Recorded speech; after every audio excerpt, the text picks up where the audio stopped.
Dans cet audio, je vais compléter le space dictaphone dans lequel j'ai répondu à François Héran.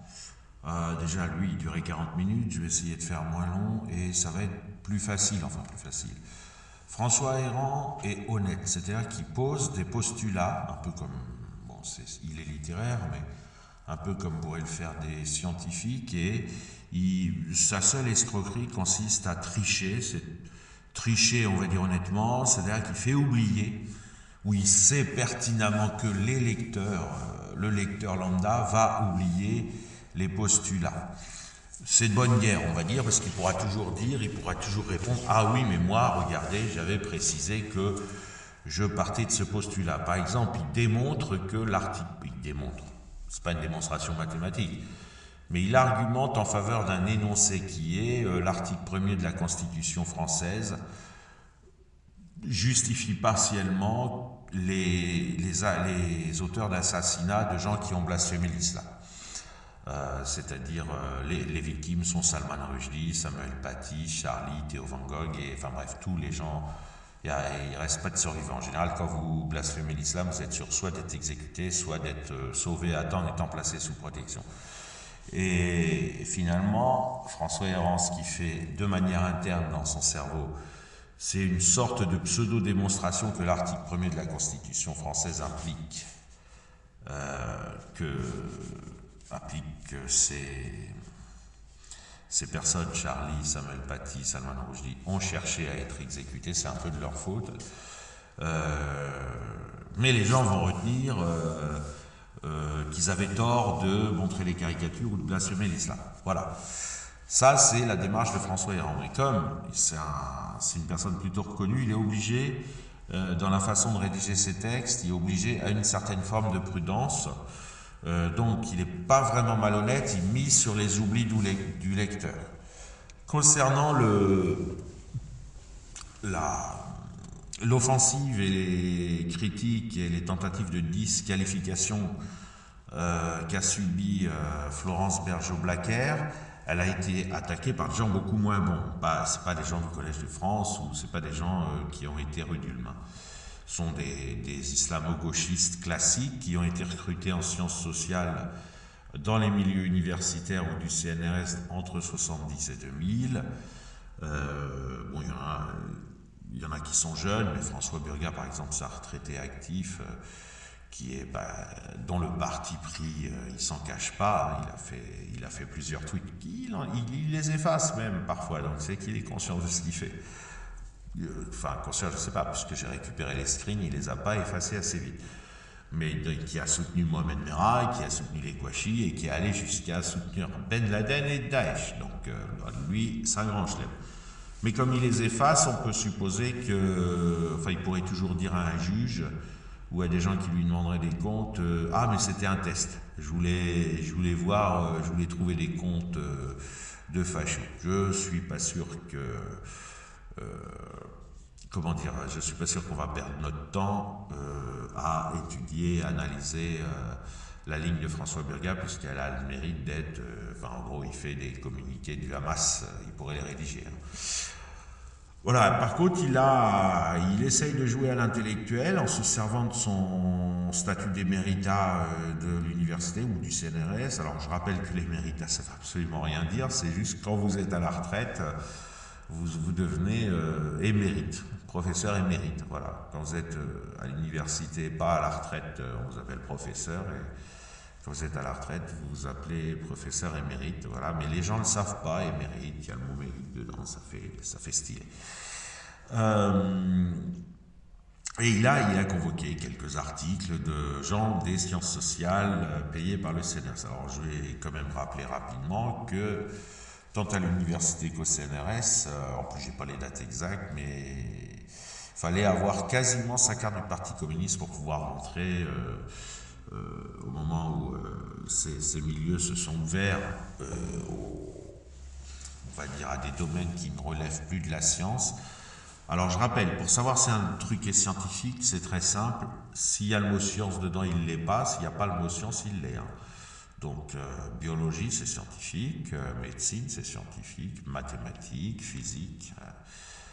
Voilà. Quand les gens ont besoin d'ajouter le mot science, science de l'éducation, science sociale, généralement c'est qu'il n'y a rien, il y a rien de scientifique dedans.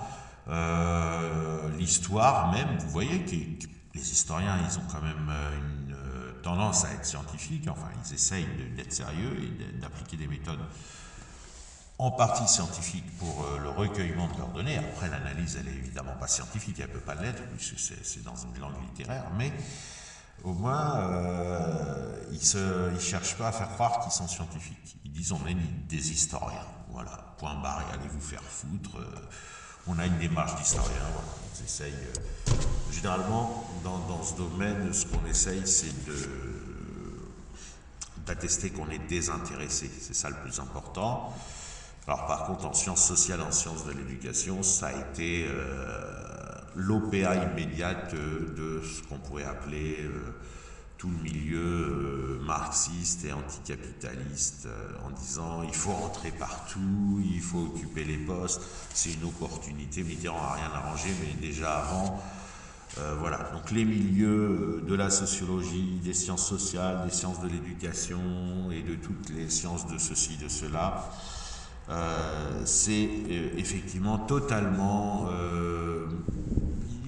ils n'en sont pas complexés d'ailleurs, totalement, ça a été totalement envahi, colonisé par l'idéologie, et une idéologie qui est entre le marxisme, enfin d'ailleurs ils ont une lecture marxiste, il n'y a qu'à les écouter et lire leurs articles, puisque j'ai la chance d'en avoir lu quelques-uns pour rigoler.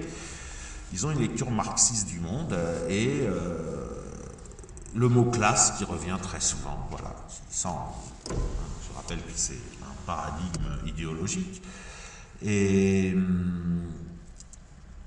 dernièrement, ils ont fait le même chemin que la plupart des gauches, que personne ne comprend. Ils ont décidé, parce qu'à la base, ce chemin-là, on le comprend de la part de Mélenchon, puisque c'est du clientélisme politique. Mais on a été très étonné que, en dehors de rechercher des voies musulmanes pour remplacer les voies des prolétaires, on a été très étonné que des gens s'engouffrent là-dedans, et il y a des mystères qui ne sont pas résolus.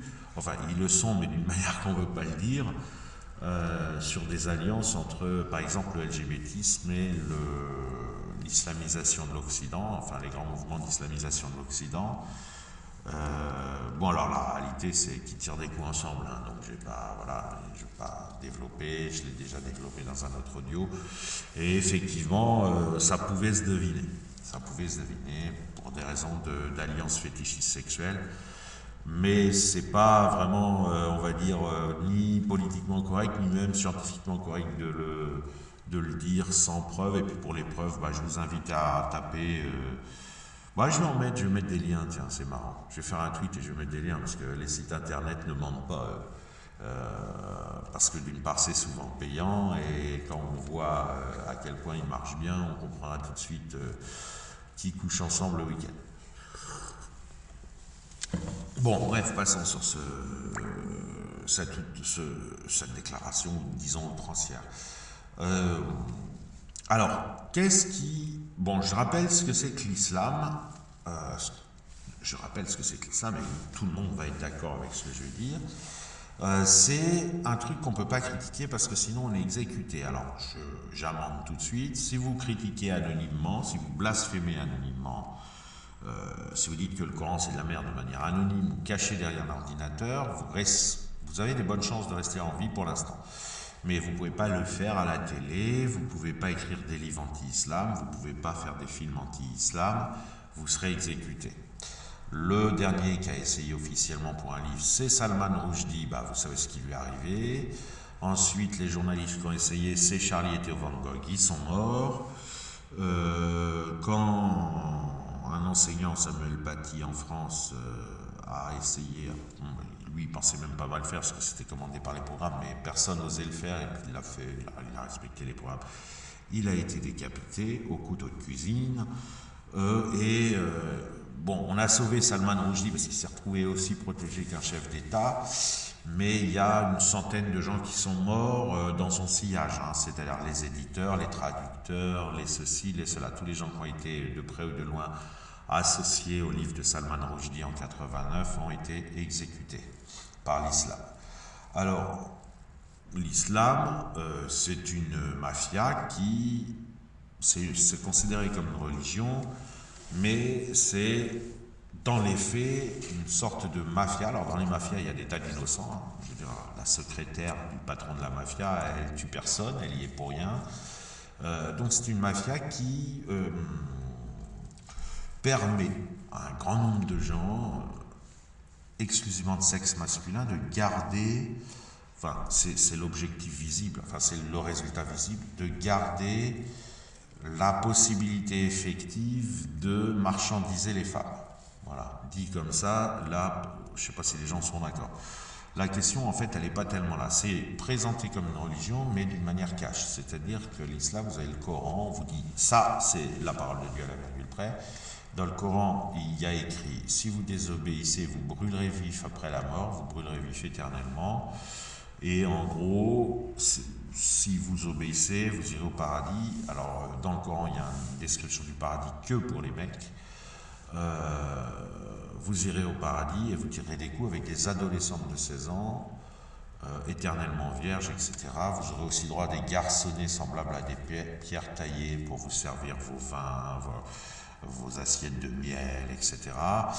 Donc on a ce système, ce cœur, le noyau dur de l'islam, ce cœur nucléaire de l'islam qui est ça, et comme chantage, donc comme affirmation, à ne pas contester, à ne pas critiquer, vous avez l'exécution des gens qui blasphèment et des gens qui n'y croient plus, après y avoir cru. Alors ça peut paraître bizarre, parce qu'ils n'exécutent pas les gens qui n'y croient pas. Pourquoi? Il y a 5 milliards, officiellement il y a 5 milliards de gens qui n'y croient pas, et officieusement il y a seulement 3 et 400 millions de gens qui y croient. Donc même si dans les pays musulmans, les gens ne peuvent pas dire qu'ils n'y croient pas. Donc du coup, ils se contentent d'empêcher l'irrespect, donc la critique tout simplement de l'affirmation islamique. Hein. L'affirmation islamique, c'est Dieu a dicté le Coran, Mohamed était son messager, etc. Mais c'est principalement, et c'est surtout la promesse d'enfer à qui désobéit, sans tourner autour du pot. Donc ils exécutent les gens qui pourraient critiquer de manière publique et avoir de l'audience, ils exécutent les gens qui quittent l'islam. Pourquoi ils exécutent les gens qui quittent l'islam? Pour ne pas répondre à l'incroyance. Leur pire cauchemar, c'est que quelqu'un qui a été dans l'islam, donc qui le connaît bien, s'en aille. D'ailleurs, on dit quitter l'islam, ce qui est bizarre. Hein. Je veux dire, quand vous croyez que la terre est plate pendant un mois et puis qu'au bout d'un mois, vous dites « Ah bah non, finalement, je suis convaincu qu'elle est ronde », on ne dit pas « vous quittez le platisme ». Mais en islam, ils ont cette spécificité, ils appellent ça quitter l'islam, alors que c'est tout simplement ne plus croire aux affirmations de l'islam. Ils les exécutent aussi, et il y a une très très forte pression dans une famille. Dans une famille musulmane, si vous dites à vos parents que vous n'êtes plus musulman, vous risquez la mort, même la mort avec torture, brûlé vif. Dans le pire des cas, dans le cas moyen, vous êtes renié, vous devez vous en aller loin parce que le quartier risque de s'occuper de vous, l'environnement. Et puis dans les cas les plus light, grosse engueulade et rupture, sans forcément déménagement obligatoire. Mais la quasi-totalité des apostats sont obligés de se cacher et de devenir anonymes de manière à ne plus pouvoir être interpellés par leur environnement. Donc c'est une secte qui marche très bien à cause de ça. Par ailleurs, jouer au converti, enfin se convertir pour l'écolier, pour le garçonnet, c'est comme aller dans une clinique esthétique. C'est comme faire de la chirurgie esthétique et gagner 2 cm de pénis dans la cour de l'école pour les raisons qui précèdent. Donc voilà, l'islam c'est ça. Ensuite, alors après vous avez les avocats de l'islam qui disent ah, non, c'est qu'une religion, etc. Mais chacun voit que c'est ça tous les jours dans son environnement et c'est connu. Et on a des pays qui appliquent la charia, l'Afghanistan, l'Iran, un certain nombre de pays, l'Arabie Saoudite. Donc il est tout à fait facile de voir comment ça marche. Et on a un problème en Occident, c'est qu'on subit un djihad progressif, discret et de plus en plus visible. Parce qu'il faut... Alors, je vais rajouter une parenthèse avant de continuer. L'islam provoque un handicap mental grave chez certains de ses adeptes, qui ne peuvent plus voir la femme. Mais il la voit plus. Hein. Donc c'est pas la peine de le... Vous pouvez faire tous les efforts que vous voulez, ils sont aveugles, ils ne voient pas les femmes. Ils pensent, c'est très dur à comprendre pour un occidental, mais ils voient des plantes qui parlent. Et c'est pour ça qu'il y a beaucoup de malentendus, parce que beaucoup de gens pensent que c'est idéologique, alors que pas du tout. C'est une amputation mentale. C'est un handicap mental. Et donc,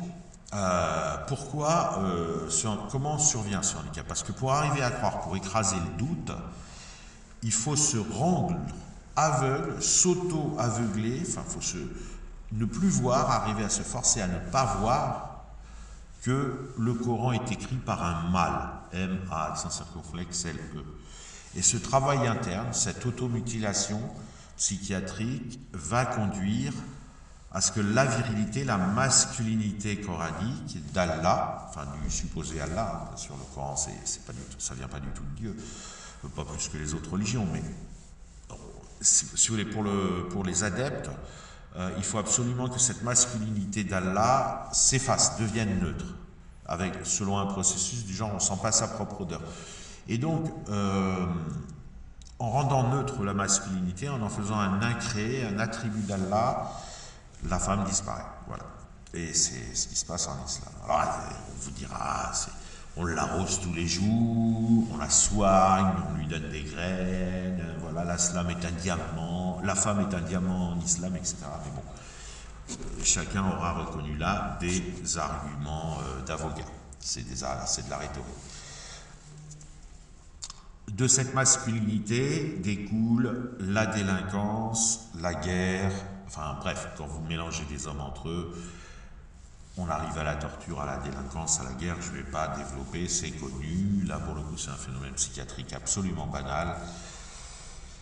Les mecs sinon ils s'ennuient, et voilà, bon, c'est aussi bête que ça, bon bref.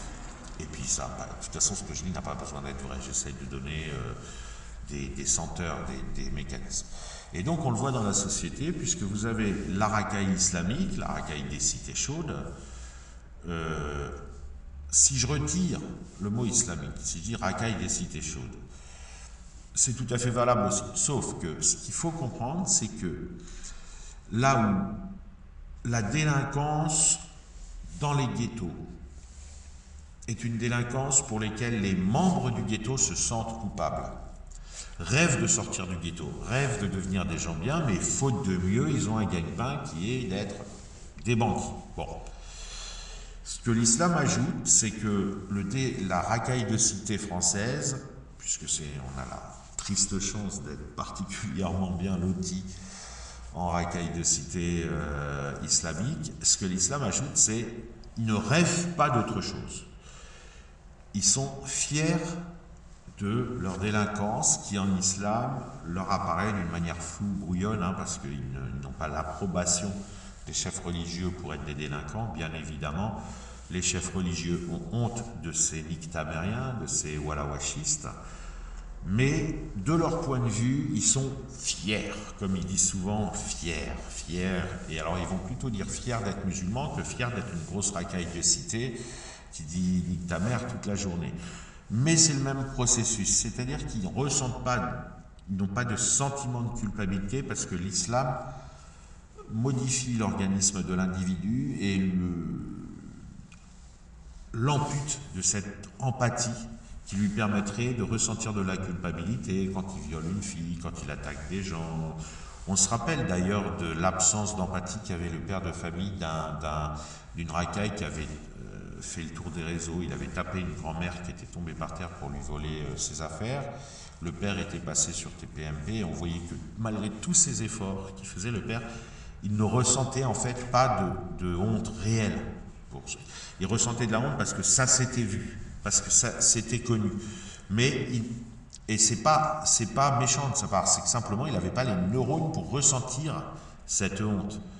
Il y a des parents qui se seraient presque suicidés tellement ils auraient eu honte de leur enfant. Lui, pas du tout. C'est fouettez-le, vous avez ma bénédiction, je m'excuse, mais il ne ressentait pas, il faisait de la technique.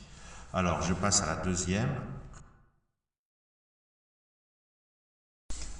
Alors, deuxième partie, parce que je peux enregistrer que 20 minutes d'un coup, et finalement ça durera 40 minutes, peut-être 60. Donc tous ces éléments-là sur l'islam, on peut soit admettre qu'ils sont vrais, soit penser qu'ils sont faux, ou admettre qu'ils sont faux, soit dire je ne sais pas, bref. Mais ce que je viens de décrire, ce que je viens de dépeindre, c'est un tableau qui est connu et qui est perceptible de tout le monde.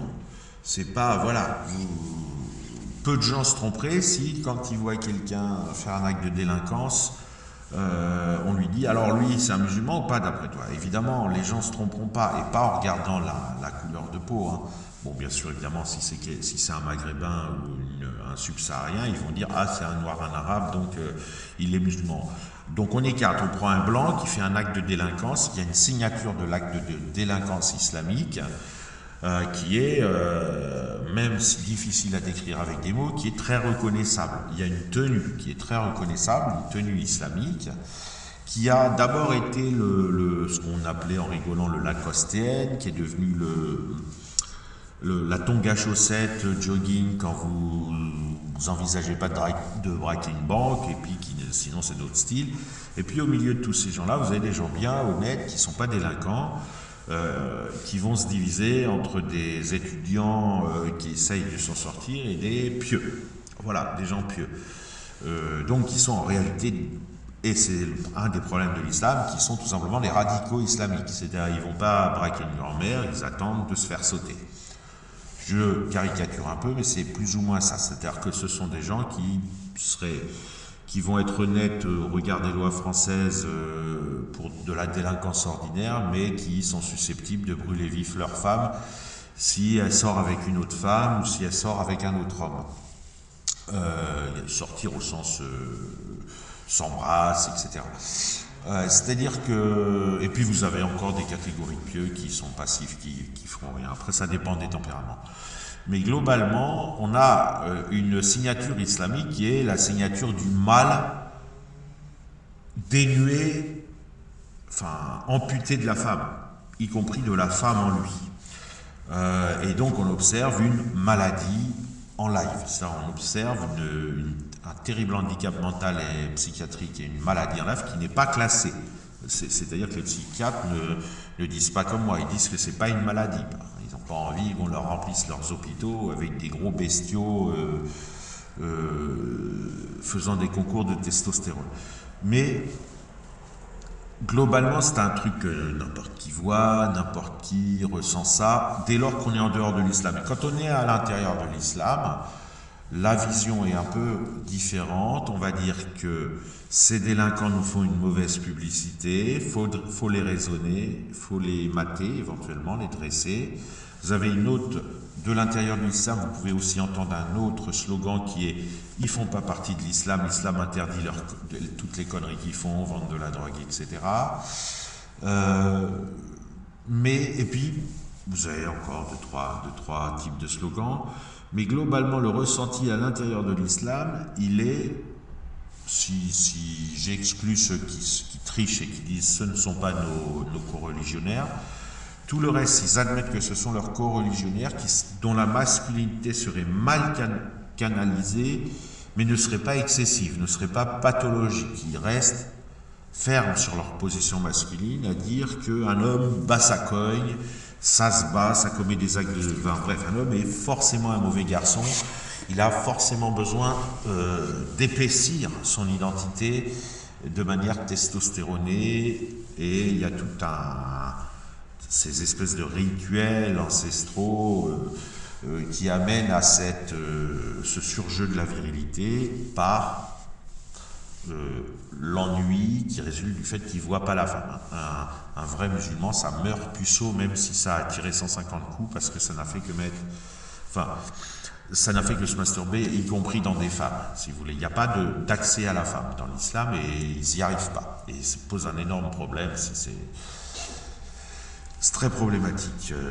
Là, pour le coup, c'est connu des psychiatres, puisqu'ils ont régulièrement affaire à des patients qui ont tellement dépassé les limites que voilà.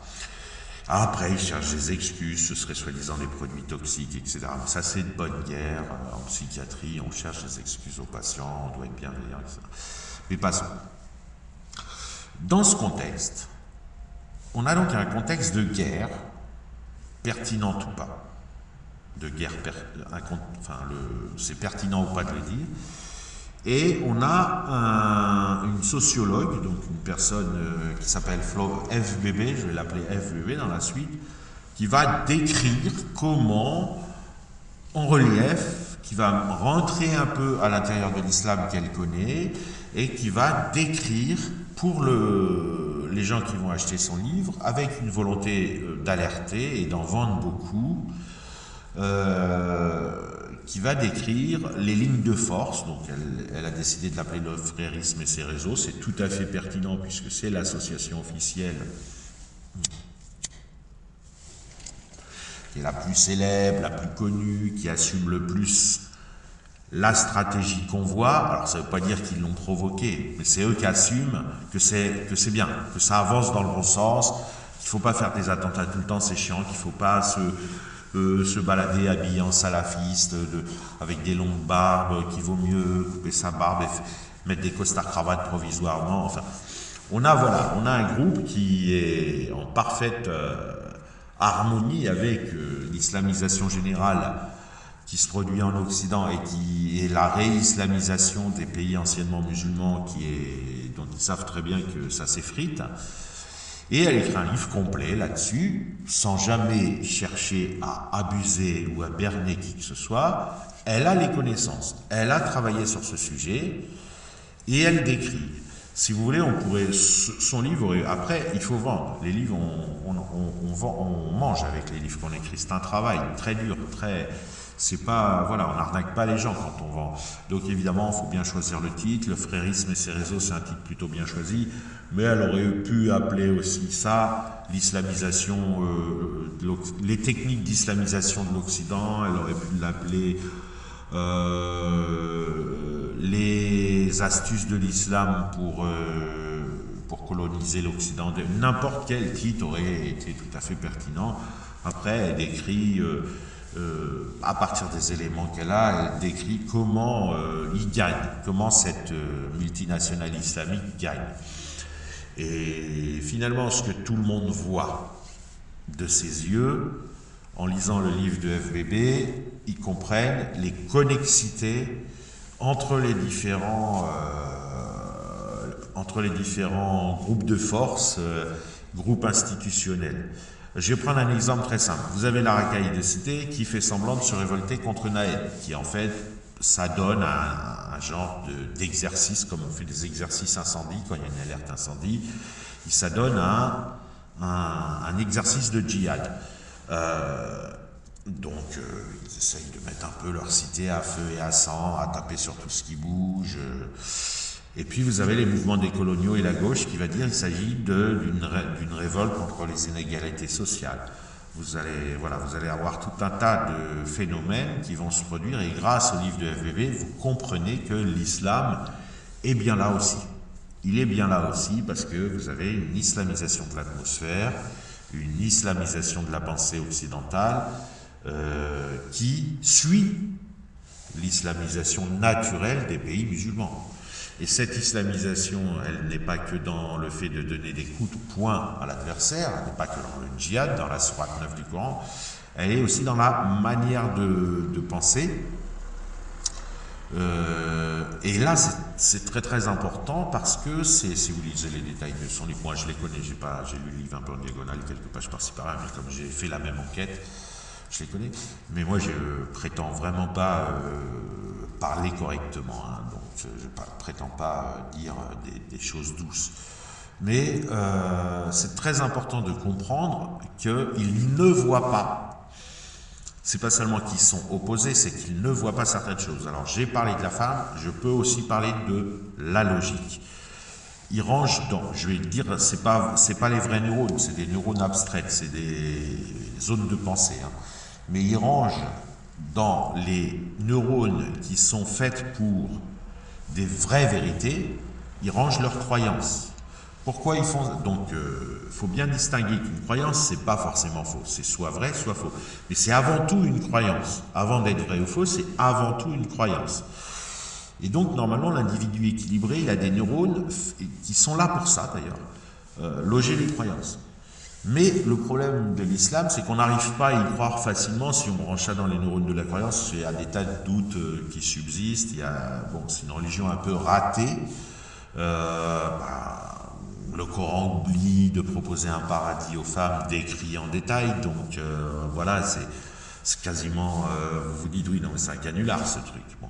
Et donc pour écraser le doute, vous allez faire tout un tas d'exercices mentaux, d'automutilation, et vous allez finir par ranger ces croyances. Le mieux, hein, c'est l'automutilation suprême.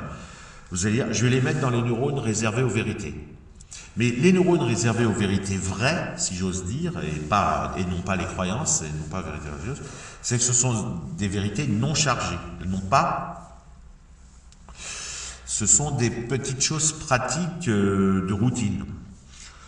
Comment vous tournez votre clé dans la serrure, de l'empirique quotidien, comment retrouver votre chemin pour aller chez vous, quelques évidences mathématiques comme 2 + 2 = 4, des règles de calcul, c'est des vérités non chargées.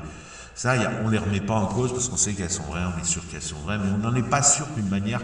C'est-à-dire que même si c'était faux, ce qu'on se dit, c'est qu'on s'en rendrait vite compte. Voilà. Donc, le cerveau n'a pas besoin de se prémunir contre le doute, puisqu'il sait que le doute, il est à l'extérieur. Enfin, je veux dire, si vous n'arrivez pas à ouvrir la porte de votre appart parce que vous tournez la clé dans le mauvais sens, il n'y avait pas besoin de douter de votre conviction qu'il fallait la tourner dans ce sens-là. De toute façon, vous allez essayer l'autre sens, et puis c'est tout. Etc. C'est-à-dire que ce ne sont pas des neurones qui sont... voilà, le doute n'est pas nécessaire, non pas parce que ces vérités sont absolues, mais parce que ce ne sont pas des vérités chargées, il n'y a pas de risque à ce qu'elles soient fausses, on s'en aperçoit le moment venu, on corrige le tir. Et ce qui n'est pas le cas des vérités religieuses. Donc quand vous rentrez des vérités religieuses dans les neurones faits pour les vraies vérités, enfin quand vous rentrez pas des vérités, même moi je suis un lapsus alors, quand vous rentrez des croyances religieuses dans les neurones faits pour stocker des vérités vraies, des vraies vérités, quoi, des trucs non chargés, eh bien vous devenez tout simplement, c'est comme, ça porte pas le mot de schizophrénie, mais si vous voulez, vous vous déréglez mentalement. Pour 2 raisons, non seulement parce que vous avez mis des croyances dans des zones réservées aux vérités, mais surtout parce que vous avez vidé vos neurones de croyances de ce pourquoi ils étaient faits. Alors vous allez détraquer vos neurones de vérité quotidienne, de vérité de routine, des vérités formelles, mathématiques, pratiques, etc. Et puis vous allez, en plus détraquer vos neurones faits pour stocker les croyances, puisqu'il n'y a plus rien dedans. Ce qui fait que quand on vous dit « mais t'y crois ?», la personne elle est obligée de mettre plus de temps, ce qui est quand même incombe pour la foi religieuse, elle est obligée de mettre plus de temps à répondre, et ça je l'ai fait sur des centaines de vidéos, donc je peux, on va dire, le prouver sociologiquement, à supposer que ce soit sérieux. Elle mettra plus de temps à vous dire « oui, j'y crois ».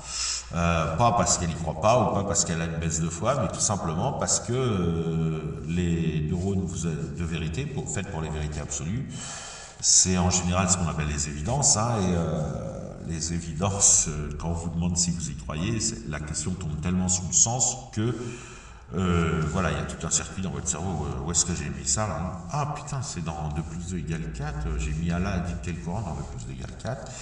Pof, petit choc, hop, oui j'y crois. Et j'ai fait plein de vidéos, même quand je rappelle à la personne, oui mais tu dis ça parce que tu crois que Dieu a dicté le Coran, la personne pète un plomb. Mais elle pète véritablement un plomb. Elle s'écroule, elle n'arrive plus, elle s'en sort plus. Je l'ai fait dans des lives TikTok, je monte régulièrement, je mets mon enregistreur d'écran, et je le dis pas parce que je peux pas intervenir verbalement, oralement, donc je mets un commentaire, ah ouais non mais elle dit ça parce qu'elle croit que Dieu a dicté le Coran. Quand je dis ça, la personne, au lieu de dire, bah évidemment que j'y crois, je suis musulman, qu'est-ce que tu crois? Évidemment, pour moi c'est ma croyance, c'est ma foi, Dieu a dicté quoi. Eh bien non, elle explose soit en sanglots, soit en crise de nerfs, et toute la suite devient n'importe quoi, alors qu'elle avait jusque-là un discours structuré. C'est très facile à voir. Et de ce fait, quand vous avez une maladie comme ça, donc même si elle ne le dit pas, FBB le sait, le sent, même si c'est un petit peu vague, et que vous écrivez un livre, eh bien ce que vous faites, c'est tout simplement vous cherchez à apporter un tas d'éléments qui permettraient un jour de résoudre ce fléau. Il ne s'agit pas de faire un travail de recherche CNRS qu'on va présenter à une bande d'islamo-gauchistes qui prétendent que tout est dans la complexité. Ça n'a rien à voir. Il ne s'agit pas non plus de prouver ce qu'on dit. On ne prouve jamais rien avec un livre, on ne prouve jamais rien d'autre que des vérités mathématiques, c'est-à-dire des théorèmes. Puisque seuls les théorèmes de maths peuvent être prouvés sur place, là, en lisant la feuille. Sans avoir besoin de sources. Et sinon, vous êtes obligé de citer des sources. Après, les sources, il faut les analyser. Elles ne sont pas forcément fiables et elles n'ont aucune valeur. Les travaux, en général, des équipes et des départements de sociologie sont très... Voilà, vous pouvez vous abonner à Mediapart, acheter l'Humanité, vous avez à peu près la même qualité d'article. C'est de l'idéologie, c'est de l'argumentation idéologique perpétuelle avec des mots savants pour... pas être viré, pour pas que les départements soient fermés. C'est aussi simple que ça. Rocala Diallo produit du travail dit universitaire. Vous avez des tas de gens qui se font classer en département travail universitaire, intellectuel, CNRS, tout ça, qui font en fait de la propagande pure et dure, c'est tout le mouvement décolonial, intersectionnel, etc. C'est de la propagande, c'est de l'idéologie. Donc évidemment, les objections faites à FBB sont « vous n'avez pas respecté nos critères habituels ». Ben, évidemment qu'elle n'a pas du tout, elle se torche le cul avec FBB, parce que premièrement, elle n'écrit pas un livre pour prouver ce qu'elle dit, elle écrit un livre pour dire. C'est beaucoup plus concentré et on peut dire beaucoup plus de choses quand on les dit sans les prouver. Deuxièmement, elle ne demande pas l'avis, parce qu'elle connaît l'avis, elle sait toute la pression que l'islam fait subir aux sociétés de recherche. Donc elle ne va pas demander l'avis à des gens qui vont lui dire « Ah, nuançons, c'est peut-être bien que c'est vrai, peut-être bien que c'est faux, etc. » Donc basta, elle ne va pas leur demander l'avis. Mais surtout, dans ces milieux universitaires, l'islam est vu comme une religion et pas comme une mafia. C'est-à-dire qu'ils partent déjà d'un postulat, il est vu comme une culture et comme une religion. Donc déjà, on part d'un postulat qui n'est pas celui des gens qui veulent décrire et alerter sur le problème. Parce que ce que ces personnes vont faire, c'est dire « oublions les axiomes de l'Occident », comme s'il y avait des axiomes pas neutres en Occident. Oublions-les et analysons les choses comme ça dans l'absolu. Alors, qu'est-ce que ça va donner? Ça va donner que vous pouvez écrire n'importe quoi.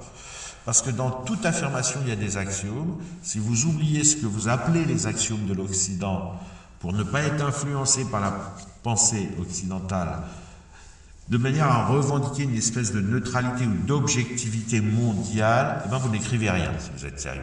On part toujours de postulats, on part toujours d'axiomes et hélas, c'est l'Occident qui a fait cette classification. La science, elle est neutre, elle est objective, mais elle est occidentale. Les autres collaborent, mais ils utilisent des critères occidentaux. Pourquoi? Parce que les critères occidentaux, c'est quoi? C'est tout simplement d'être explicite. C'est de dire que si vous supposez quelque chose, vous le dites. Vous dites, je pars du postulat que.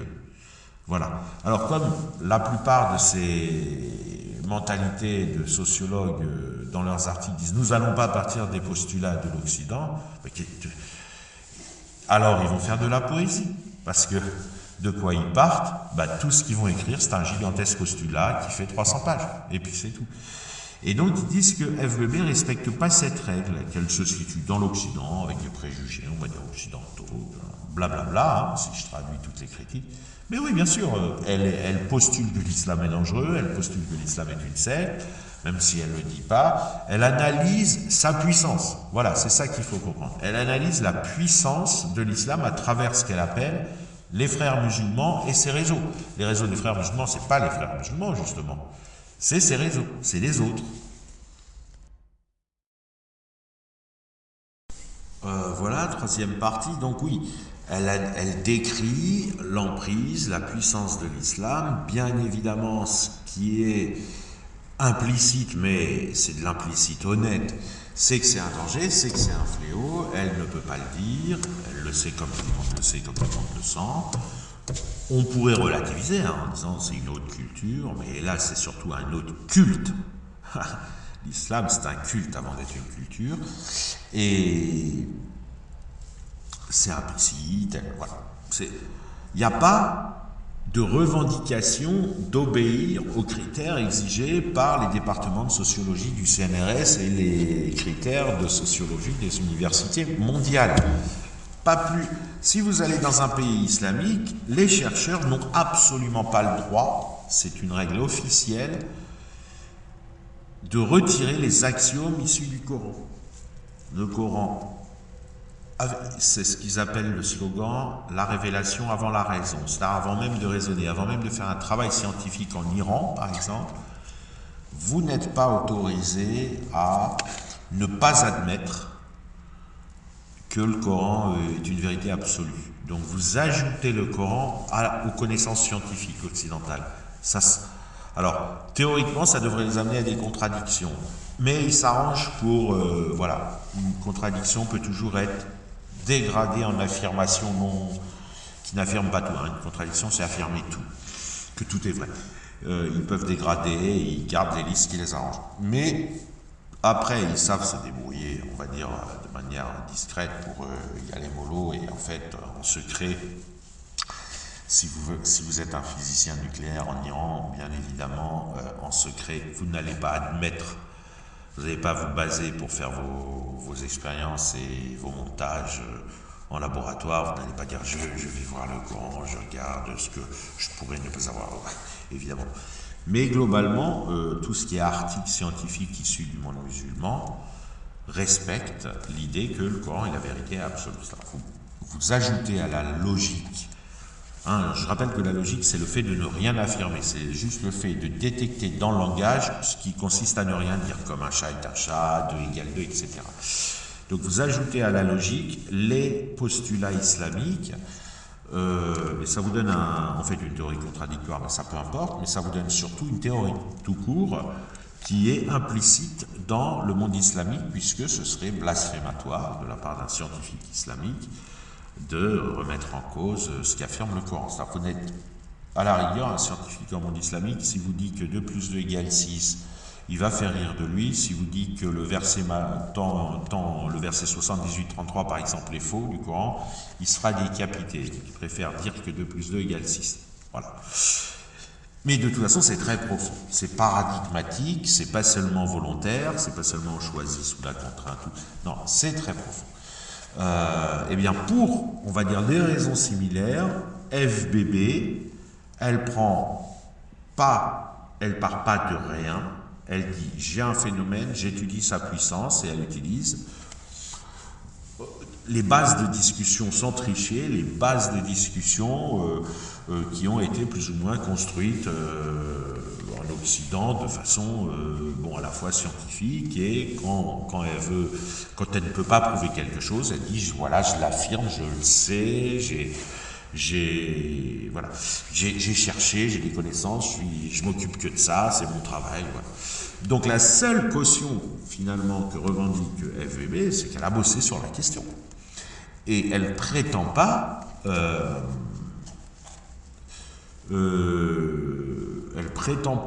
afficher dans le livre qu'elle a bossé sur la question. Non, c'est pas ça. C'est elle dit, voilà, j'écris un livre pour le grand public que je vais vendre aux éditions Odile Jacob, et je me présente, j'ai bossé et je bosse depuis des décennies sur cette question en tant que chercheur payé. Mais vient s'ajouter à ces deux éléments un troisième qui est implicite: l'islam est puissant, l'islam est dangereux, le Coran affirme des choses qui sont parfois atroces, et voilà, donc c'est implicite, elle ne va pas forcément le dire, elle ne va pas forcément citer des versets, mais mon livre, l'objectif de mon livre, c'est de vous décrire la puissance de ce système islamique, de l'islam, tout simplement, même si elle l'appelle le frérisme. Mais elle décrit beaucoup plus globalement la manière concrète dont l'islam est puissant en Occident. Alors, un exemple de critique qu'on peut lire dans ce que Mediapart a publié, François Burgard a publié en intercesseur de soi-disant chercheurs en sociologie, ah ouais, mais c'est plus complexe que ça. Bah évidemment, elle simplifie. Hein. Je veux dire, quand tu décris les batailles de Napoléon, tu décris pas les 5 millions de soldats un par un. Voilà, tu dis pas lui, on lui a coupé le deuxième doigt, lui il est tombé dans une flaque de boue, mais il y avait des serpents, il a été tué par les vipères et non pas par l'adversaire, etc. Ensuite ils disent, oui mais elle met des liens là où il n'y en a pas. Non, non, c'est pas ce qu'elle fait. Ce qu'elle fait, c'est qu'elle décrit en quoi ces choses sont des forces. Elle et comment ça impressionne les gens. Comment on a du mal à lutter contre. Comment c'est trompeur. Comment on les berne et comment on se fait avoir. Mais dire que ce mécanisme, ce phénomène islamique vous arnaque parce qu'il a l'intention de vous arnaquer, c'est pas ce qu'elle fait justement. Elle dit juste que il fait feu de tout bois, ce que tout le monde voit tous les jours, il n'y a qu'à aller sur TikTok, vous verrez, vos enfants regardent. Il y a plus de 50 milliards de vues additionnées sur quelques années pour les 12-25 ans de propagande islamique terrorisante, hein, avec les flammes de l'enfer, les ceci, les cela. 50 milliards de vues. C'est jamais vu. Enfin, il n'y a aucune Coca-Cola, tout additionné, toutes les multinationales commerciales du monde font beaucoup moins de vues que la propagande islamique sur TikTok et sur Facebook et sur Instagram. Sur les futurs réseaux, ce sera pareil tant qu'on ne l'interdira pas. C'est un phénomène puissant.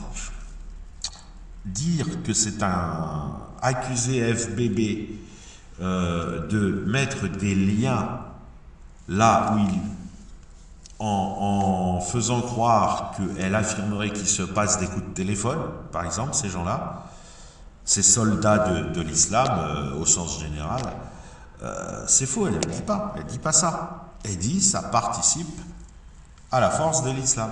Et c'est très clair. Tout ce qu'elle dit est absolument... moi, j'ai beaucoup moins enquêté qu'elle.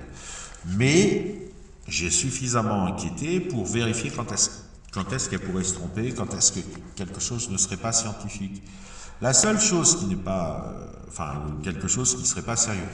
Parce que rien n'est scientifique en sciences sociales. Donc c'est pas la peine, on peut oublier tout de suite, rien n'est scientifique. Mais qui ne serait pas sérieux.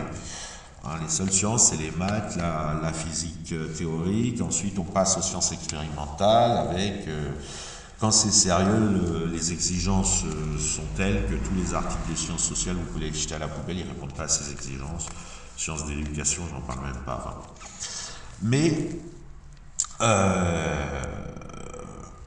elle est falsifiable. Et de ce point de vue, Florence Bergeau-Blacker, à travers ce qu'elle affirme, elle est falsifiable. Falsifiable, c'est-à-dire que quelqu'un d'autre qui connaît très très bien tout ça, moi par exemple, je pourrais trouver les endroits où ce qu'elle affirme est faux. Elle est suffisamment peu floue pour... Vous voyez, ce qu'on disait souvent des Bogdanov qui faisaient croire qu'ils étaient scientifiques, c'est que de toute façon, ce qu'ils disent, c'est même pas faux.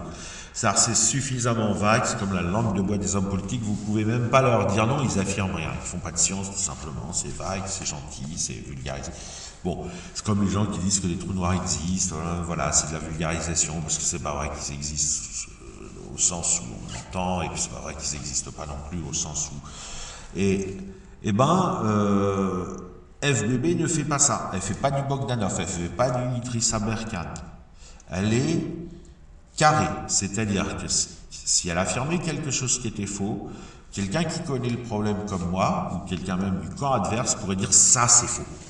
Voilà, ce qu'elle affirme là c'est faux. C'est-à-dire qu'elle a une démarche d'écriture qui permet... Elle affirme des choses qui sont falsifiables. Non pas qui sont falsifiées, mais qui sont falsifiables. C'est-à-dire qui répondent aux critères de Popper.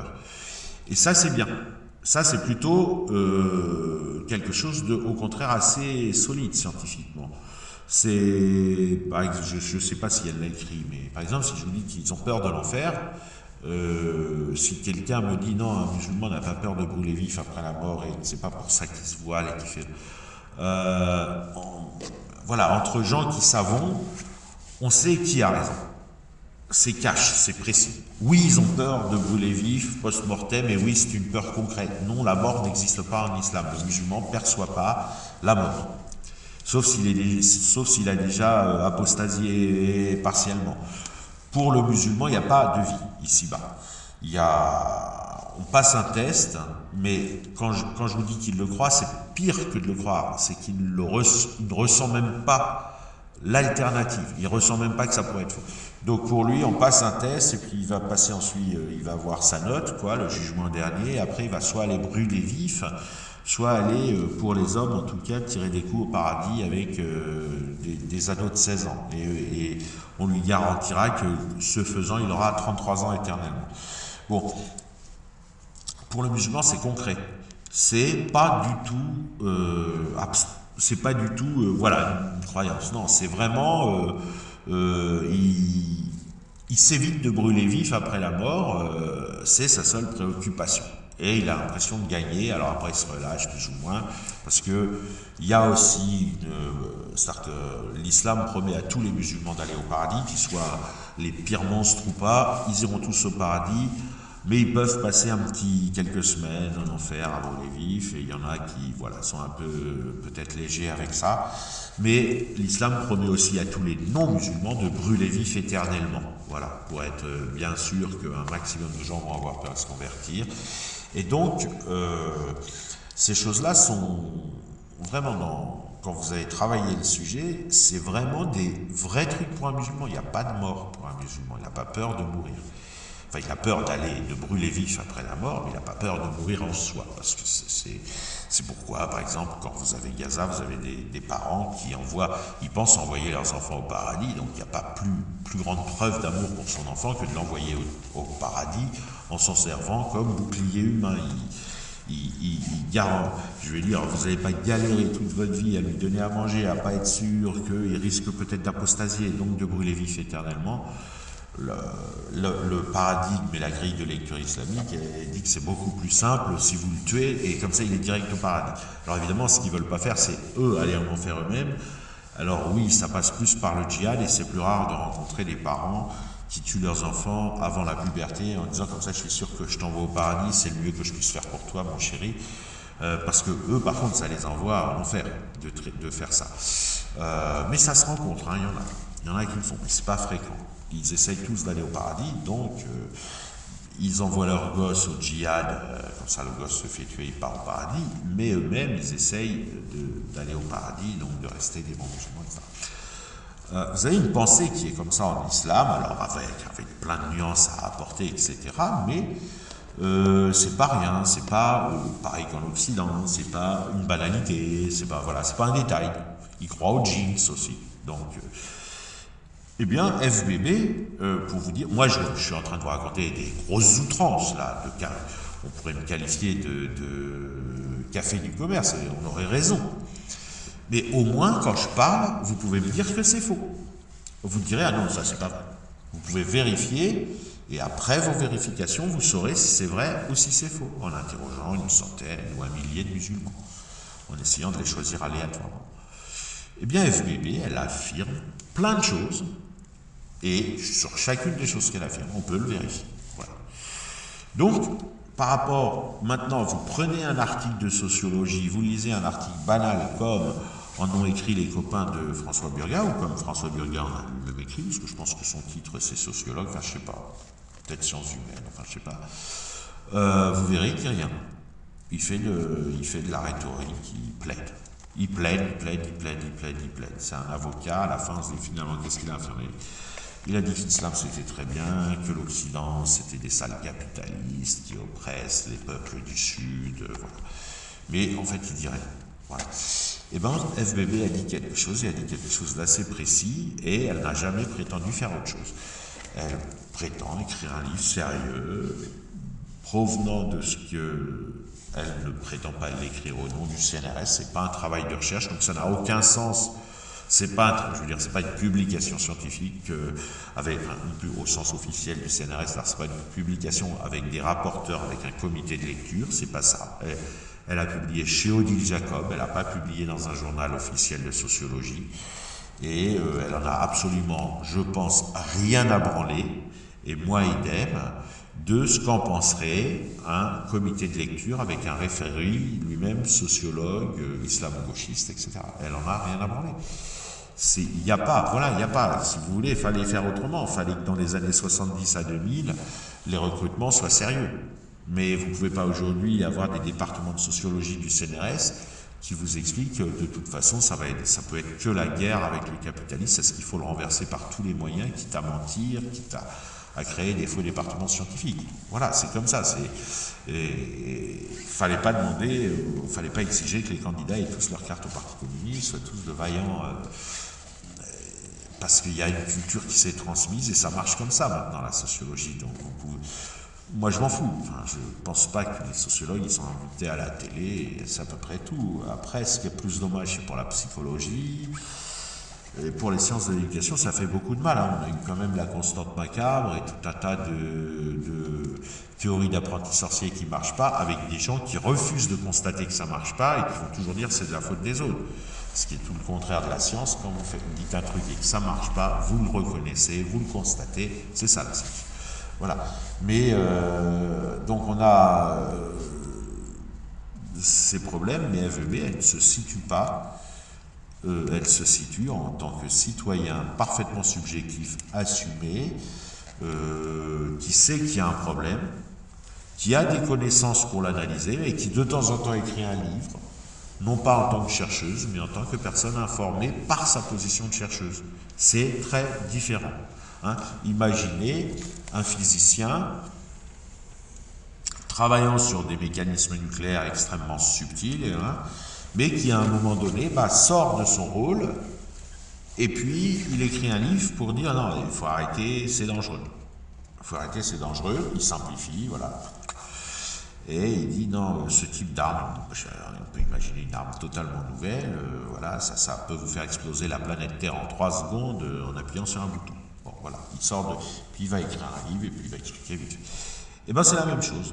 Et alors là, vous allez avoir des gens qui vont, admettons, si on fait l'analogie, vous allez avoir des gens qui vont dire « Ah ouais, mais il n'aurait pas publié un tel article avec un comité de lecture. » Ben, évidemment.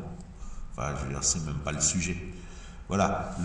On peut imaginer que dans son boulot payé, FBB, c'est comme un physicien du nucléaire et des recherches sur des nouvelles matières bizarres envoyées par des extraterrestres et tout, top secret, avec beaucoup de maths, beaucoup de physique, beaucoup de mécanique quantique par exemple. Et là, elle a fait une sortie à l'extérieur dans la société pour dire ces produits sont dangereux. C'est aussi simple que ça. Et les gens lui disent « Ah, elle n'aurait pas pu publier ça avec un comité de lecture. » Ben non, évidemment, de toute façon, même rien qu'au titre, le comité de lecture ne lit pas. Il va refuser. On ne peut pas écrire un article scientifique qui s'appellerait « Le frérisme et ses réseaux ». Enfin, quand je dis scientifique, mais même dans le milieu sociologique. Vous êtes obligé de... Sauf si ça va très à gauche, hein, sauf s'il s'agit de parler d'intersectionnalité, de décolonialisme, comparé à l'anti... Enfin, il y a 2 mots, il y a le décolonialisme et il y a le postcolonialisme. Ah, vous pouvez l'écrire, c'est vraiment... Mais en gros, voilà, on vous applique des critères sévères dès que vous n'êtes pas trop dans l'idéologie dominante, mais on peut vous accepter. Mais pas avec un titre comme le frérisme et ses réseaux. Voilà. Donc, ces objections qui ont été faites à FBB, comme les gens qui les ont faites pensent exactement ce que je viens de penser. Je ne dis pas qu'ils croient en mes postulats, mais ils savent ce que je viens de dire. Ils savent qu'on peut le dire et que c'est pertinent. Eh bien, ils ont triché. Ils étaient de mauvaise foi. Ils trouvent sûrement le livre très bien, mais ils voulaient juste qu'un tel livre ne soit pas écrit.